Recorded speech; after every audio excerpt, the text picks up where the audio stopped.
Fala, seus lindos! Vamos para a nossa primeira aula à distância aí, professor Douglas, História, com o primeiro ano do Liceu Catarinense. Pessoal, gostaria muito de estar com vocês aí presente, né? Estou morrendo de saudade de cada um de vocês. E a gente vai falar sobre um tema, tá? Que é do nosso caderno 2, da apostila 2. E o tema é as primeiras civilizações. E a primeira dela que a gente vai falar é a Mesopotâmia. Professor, o que significa Mesopotâmia? Eu já dividi a palavra aqui. Meso, meio, potâmia, água, rios. Ou seja, Mesopotâmia significa então terra entre rios, ou no meio de dois rios. E aí a gente já pode entrar na localização, mas antes da gente entrar na localização, só para dar uma revisadinha naquilo que nós já falamos na sala de aula, até para a gente entrar em Mesopotâmia, pessoal, que é a Revolução Agrícola. Lá na pré-história nós vimos ali os nossos antepassados, nós vimos os primeiros hominídeos ali, até o Homo sapiens. E quando chega no Homo sapiens, aí acontece a Revolução Agrícola. E a Revolução Agrícola, eles precisavam do quê? Eles precisavam de terra, e eles precisavam terra fértil, e eles precisavam de água. E aí por isso que a Mesopotâmia era um lugar propício a tudo isso que eles necessitavam. Porque quando acontecia a cheia desses dois rios aqui que está entre a localização, que é o rio Tigre e o Eufrates, quando as águas retornavam, a terra, o solo ali ficava fértil. Então ali foi um lugar propício. Então chegaram as primeiras civilizações, se alojaram ali, e foi chegando outras, deram origem às primeiras vilas, e por uma sequência aí, acaba surgindo as primeiras civilizações. Paralelamente, depois a gente vai ver que surge o Egito também, às margens do Rio Nilo. Então, foi assim que a vida começa a surgir ali na Mesopotâmia, né? E aí a localização, professor? Então tá entre o rio Tigre e o rio Eufrates. Se você pegar um mapa atual hoje, você vai ver que é bem naquela região ali do Irã, do Iraque, da Síria. É bem naquela região ali que era a Mesopotâmia, tá? Uma região bem tranquila, né, pessoal? De não muitos conflitos, uma região bem sossegada, pessoal bem pacífico. Tá ali o professor de geografia ali balançando a cabeça. Para vocês não conhecem, né, porque ele não trabalha com vocês, mas está aqui me ajudando e me auxiliando, o professor Madruga, é professor de geografia. Então qualquer gafe que eu dou na geografia, qualquer erro ali, ele já aqui para mim, já faz um gesto, já faz aqui. Manda seguir no Instagram, Vinícius Madruga 23. Vinícius Madruga 23. Segue lá, pessoal, dá uma força lá porque ele está me ajudando bastante com as minhas aulas, tá? Então, fica bem nessa região, tranquila, do Irã, do Iraque, da Síria. Estão vendo a ironia, né, pessoal? No olhar. Pelo amor de Deus, não é uma região tão tranquila assim, tá? E o primeiro povo a chegar naquela região foram os sumérios, né, que aqui já entra nos povos que habitavam aquela região. Não sei porque eu estou com religião na cabeça, pessoal, acho que é a minha próxima aula de hoje. Mas tudo bem, região, tá? Os primeiros a chegarem ali foram os sumérios. Eles chegam, dominam aquela área toda, tá? Foram os sumérios que desenvolveram a primeira forma de escrita. Qual era essa forma, professor? Era a escrita cuneiforme. Por que eles tiveram que desenvolver uma escrita? Pelo seguinte, na pré-história não precisava disso. Porque eles só caçavam e eles só coletavam o alimento que eles iam se alimentar naquele dia. Eles não tinham um excedente, eles não tinham um estoque de alimento. Agora não. Agora, como eles cultivam o próprio alimento, o que eles têm que fazer? Eles começaram a estocar esse alimento. Então eles tinham que ter um controle sobre o alimento estocado. Então esse primeiro tipo de escrita é a escrita cuneiforme. Como que é essa escrita? É numa tábua de argila, com uma cuia, e normalmente eles faziam símbolos. Não tinham ainda vogais e consoantes como tem o nosso alfabeto, mas eram símbolos. Ah, era para as criações? Eles faziam lá uma cabecinha de gado, se fosse um gado. Se fosse um trigo, um cereal, eles faziam algum símbolo representando aquele determinado cereal. Então essa foi o primeiro tipo de escrita. Só que os sumérios enfrentaram um problema ali. Qual era, professor? O que acontece? Eles chegaram, como eles não sabiam a época da cheia dos rios, como eles não sabiam nada a respeito daquela região, eles começaram a construir as moradias e as plantações às margens do rio. O que aconteceu?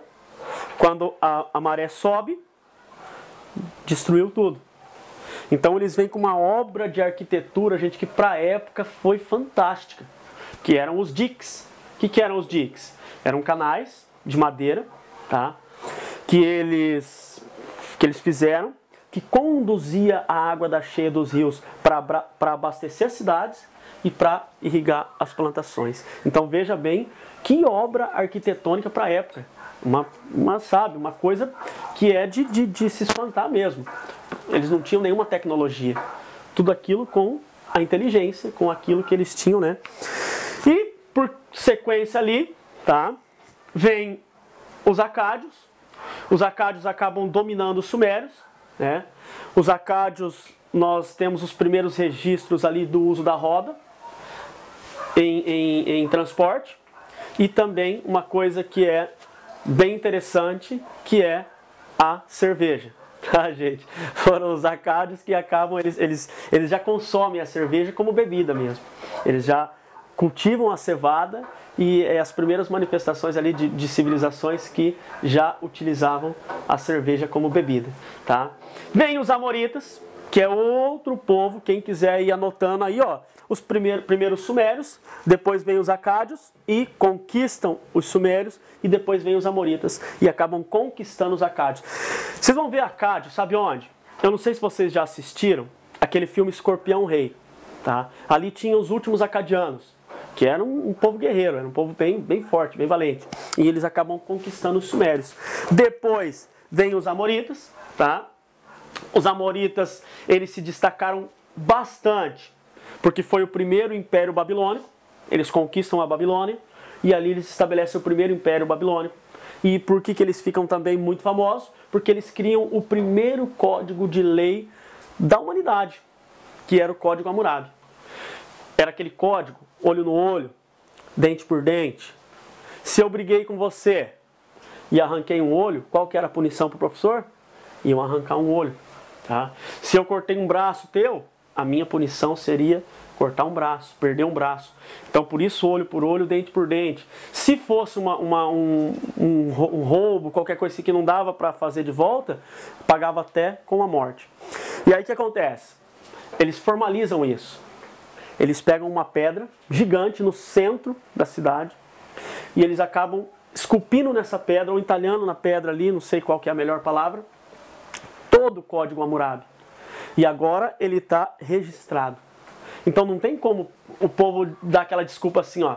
Ah, foi pego fazendo um delito. Pô, mas eu não sabia.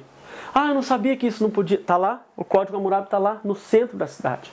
Você não leu? Você não viu? Então foi o primeiro código de leis da humanidade. Tá? Foi o Código Hammurabi. Tá? Depois vem os assírios, que acaba conquistando os amoritas. Os assírios tinham uma característica bem interessante, pessoal. Eles foram os primeiros povos ali, ou o primeiro povo, a ter um exército organizado, tá? com arqueiros, com lanceiros. Então eles tinham um exército todo organizado e muito bem organizado.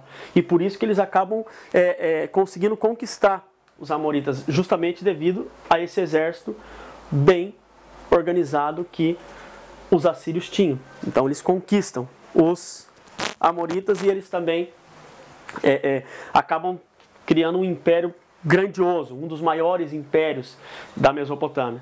E depois, por último, vem os caldeus. Tá? Os caldeus também é uma história bem interessante, porque eles fundam o segundo império babilônico, na Mesopotâmia. Essa foi a característica forte. E uma das outras características marcantes dos caldeus é a construção dos jardins suspensos. Eram jardins que eles faziam que não era na terra, eles não plantavam, era suspenso mesmo, era uma coisa nas alturas, era a coisa mais linda. As cidades da Babilônia ficaram lindíssimas, esses jardins suspensos. E uma outra curiosidade é a construção da Torre de Babel. Tá? O rei dos caldeus acaba ordenando que construíssem uma torre que chegasse ao céu. Qual que era o objetivo da Torre de Babel, professor? Alguns acreditam que ela estava sendo construída para ficar mais próximo de Deus. Era uma das explicações.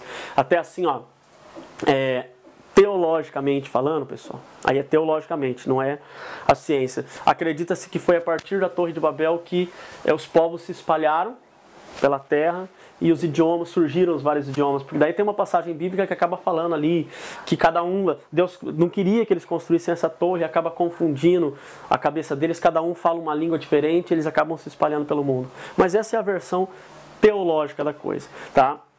Então, basicamente, sobre a Mesopotâmia, essa é a introdução que eu queria dar para vocês. Depois, se alguém ficar com alguma dúvida em relação à Mesopotâmia, pode comentar ali no fórum, pode, enfim, perguntar. Na outra aula dessa semana eu vou trazer alguns exercícios para vocês em relação à Mesopotâmia, em relação a essa introdução que nós tivemos hoje, tá? E, enfim, se tiver alguma coisinha aí, é só colocar no fórum ali que a gente vai estar de plantão ali esclarecendo. E se a gente não tiver de plantão, depois a gente acaba olhando e na medida do possível eu vou esclarecendo todas as dúvidas que vocês tiverem. Tá bom, pessoal? Não vejo a hora de estar com vocês de novo. Aquele beijo no coração do professor Douglas. Até a próxima aula.